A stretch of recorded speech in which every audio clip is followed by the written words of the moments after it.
Derby post-match press conference. We're joined by the away coach, Coach Steve Komphela. Welcome, Coach. Thank you, Sister. Coach, if you may just give us a brief summary of the match from your perspective, please. I think first, congratulations to Orlando Pirates for winning the match. They played a good match, and we obviously came here with our own little challenges, of which I think we did well. We overcame them. Coming here, and your squad, there's been 5 forced changes.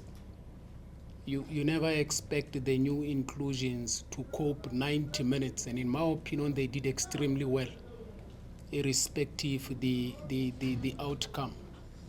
And when it comes to the match itself, I thought it was a very tactical match. Tactical in a sense that a lot of footballing components were displayed, a lot of footballing questions were asked, and the benches and the coaches and the players tried their best to answer to those questions. In reference to that, you saw how Orlando Pirates made it difficult for us to build from the back, because they know that we are stubborn, insistent on building from the back, which I think we well structured, and we never gave up our strategy or our model because we had changed the players, which then talks to you have a structure and a system that talks to the team, irrespective who comes in or goes out. And Orlando Pirates coped and adapted to that. We also in my opinion, I think we were very successful in forcing them long. There were moments where a goalkeeper would want to start from the back, and we put a lot of bodies on top of their box and tried to see, will they be stubborn and insistent to come out? At some stages they risked, and they could feel like, let's go for other options tactically. And when we put more numbers and bodies on top of their box, then it left us vulnerable on top, because you cannot put high pressure without bringing your line along. Otherwise you lose your compactness. But then if a striker hangs on a goal kick, there's no way they would be offside. So we needed then to adapt to, okay, we are on top of their box, and we're leaving one-on-ones on top. Are we prepared to leave Lepasa or any of their attackers alone with our center backs? We were brave enough to do that. But as soon as they touched the ball, it got to play. That center back then dropped in halfway to apply the offside rule. To me, that was interesting. It's a small detail, but scholars of the game will observe that and say, okay, these people are intentional about what they are doing.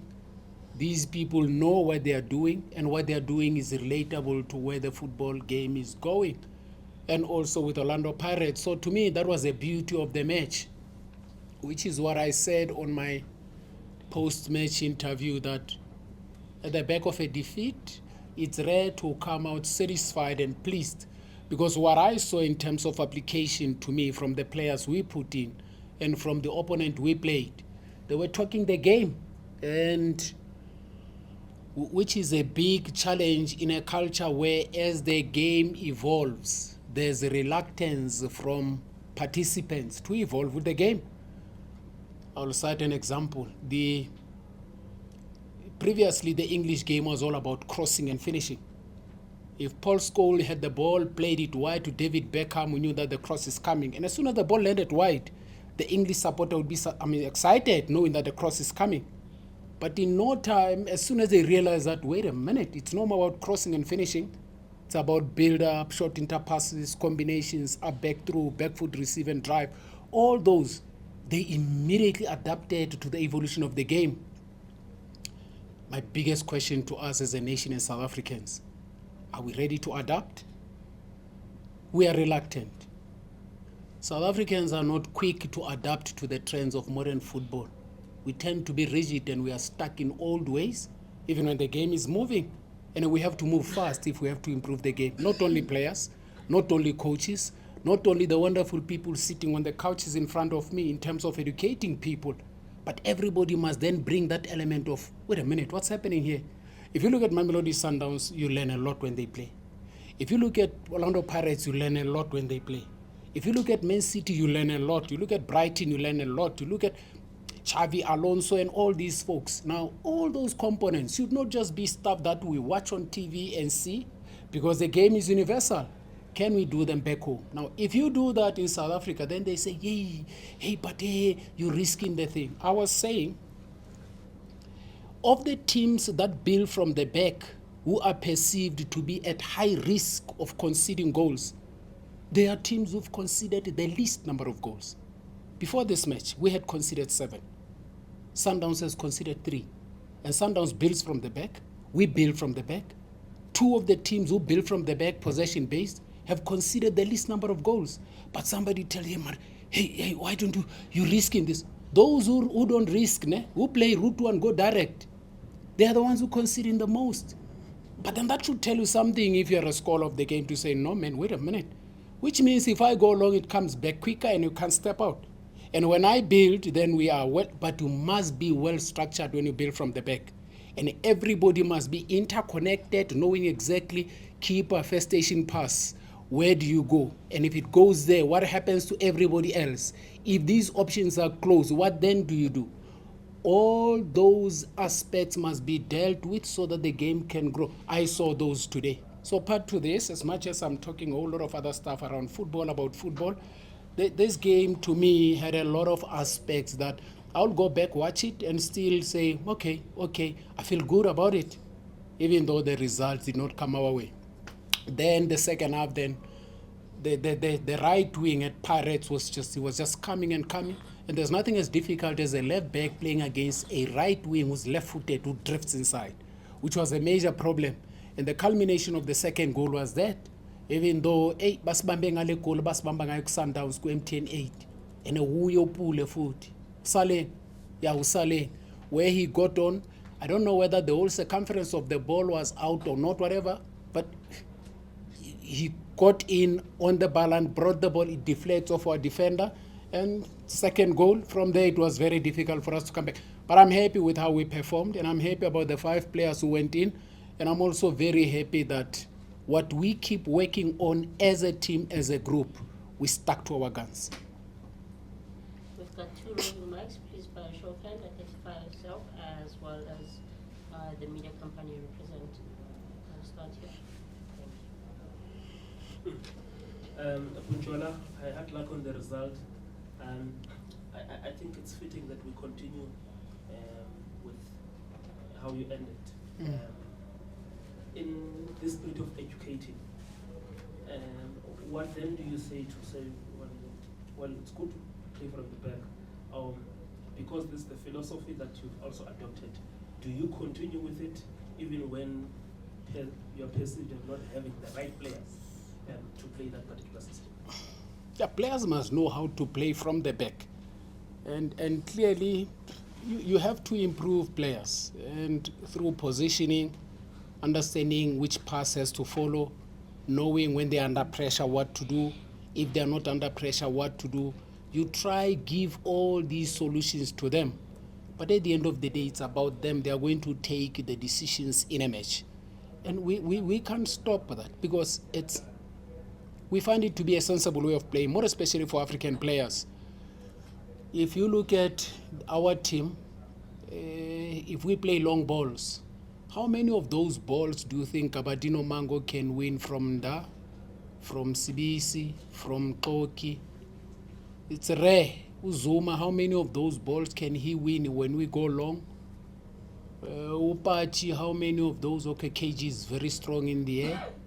But then, do you have people to pick up second balls and all that? And which is where I'm saying, Velile, you have to play the game and in line with the kind of players you have. And African players by nature are highly technical. Not unless you have a Didier Drogba who you know that you can launch, he holds up. And there are teams that are blessed in the country where they have players who are big, who can hold up play. But there are also teams that you can't play long when you know that you're going to give away possession, because as soon as you play long, You are putting the ball for competition, it's 50-50.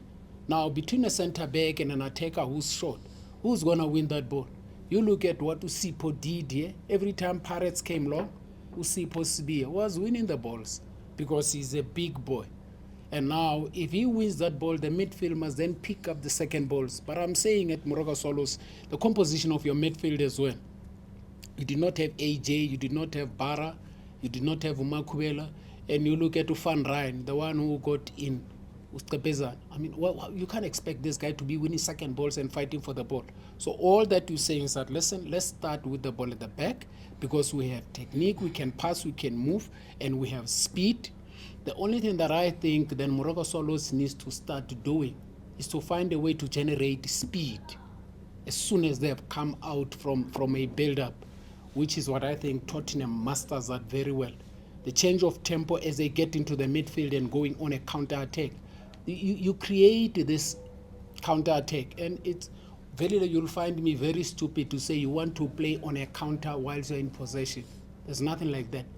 When you are in possession, you are playing. The only team who's going to play on a counter-attack is the one who regains possession.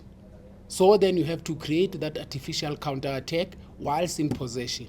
How do you do that? As soon as you build, on the sides where there's overloads, you try avoid and get to the other side that is underloaded. And we all know with less numbers, more space, there's a possibility of speed. Then you trigger a counter-attack. So these are all innuendos and things that we work on. We'll work on them. They may not come out this season with us. They may come out after 3 years or 4 years. Or they may be then taught by the same players to their own teams as a coach, because teaching and learning does not bring an immediate outcome. Certain things that you apply in your life are not things that you just learned. Instead, are things that you inherited from your educators long time ago. So we depend on that. We don't only coach, we're also trying to say to these players, as soon as you finish playing, have enough information that you can become coach as well. Final 3 questions. 1, 2, and 3. Coach Lorenzia, after your first few games, you mentioned you wanted, I think, 10-10-10 from your front three, which was Zuma, Mango, and Mapasa at the time. Don't think Zuma is obviously bringing in those numbers. What's going wrong there with him? And obviously, before you arrived here, there were some issues off the pitch, and we know it's not gonna be fixed overnight. Is it affecting your squad this season? No, not really. It's man management. And these are things that you deal with everywhere. And I'm definitely sure, I don't want to be controversial, even amongst us here, from your own media houses and everywhere else, even at our own homes where you come from, such things exist. And it would be highly hypocritical of me, coming from a society that has the same aspects, when you experience the same phenomenon within your small, intimate environment, then you are in denial that no, this cannot happen here. Because unfortunately, we're just a microscopic reflection of society. If you're saying there's mental health issues in society, and you don't expect to have that within your football structure, you must be insane. It's impossible, because those players come from that society which is sick. So if you have a mental health issue in society and don't expect to have it in football, you are living in a world that does not exist. Then you're a hypocrite. If you're saying you advocate for mental health, that we have to take care of people and all this and all that, you are given a wonderful opportunity by the Almighty to say, I'm giving you people you can touch and deal with directly and deal with their mental health issues, and you neglect that. That's hypocrisy. So we are fully aware of that. Not in denial. When they exist, we talk about them. If they are not there, we keep working. So if and when something of that nature comes, whether it is with us or anywhere else, we have to deal with it. It's a fact of life. Everybody's going through hell these days because everything else is just here. You are living a life in the US now. It's seated here. As soon as you switch on your phone, you check. Then you have a lot of information coming through, and then people are being shot, are being killed. It's in LA, a crocodile is eating a human being. If you had never had that in your hands, you wouldn't be going through this hell. because the world is in our pockets and just in front of us. We are going through hell. How do you avoid that? You can't. And if you are in denial thinking that, no, it doesn't exist, you are a hypocrite. So we don't want to be like that. We accept and receive things as they happen, be realistic and address them. That's what we do. We are very realistic. There's an ideal world, there's a real world. An ideal world is a perfect one. A real world is imperfect. Zuma? Next question. Hi man, I answered that question. If you did not, go listen to the audio, you'll get to the answer there. Oh, I paralyzed you. Yeah, no. It reminds us our great Nelson Mandela. Coach, 2 derbies in a row, and you lost 6 points out of them. Ish. That comes with some sort of instability, because these are big games, not just ordinary games.